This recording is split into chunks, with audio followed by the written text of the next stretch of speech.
പുലിശല്യം ഉണ്ടായിരുന്ന ഒരു നാട്ടിൽ ഒരു മനുഷ്യൻ്റെ ഉപദേശം താല്പര്യം തോന്നി ജനങ്ങൾക്ക് പുലിയെ വേട്ടയാടാൻ സാധിച്ചു. അയാൾ താഴ്ന്ന നിലവാരത്തിൽ ജീവിക്കുന്ന ആളായതുകൊണ്ട് അവർ വിജയിച്ചിട്ടും അയാളെ വിലവെക്കാൻ വിസമ്മതിച്ചു.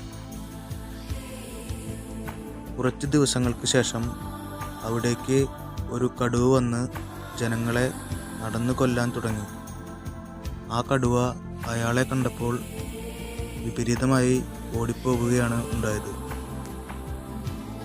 അതിനുശേഷം കടുവയുടെ മുൻപിൽ നിന്നും രക്ഷപ്പെടുത്തിയ അയാളെ സ്ത്രീകളും കുട്ടികളും വയസ്സായവരും ആരാധിക്കാനും വില കൊടുക്കാനും തുടങ്ങി.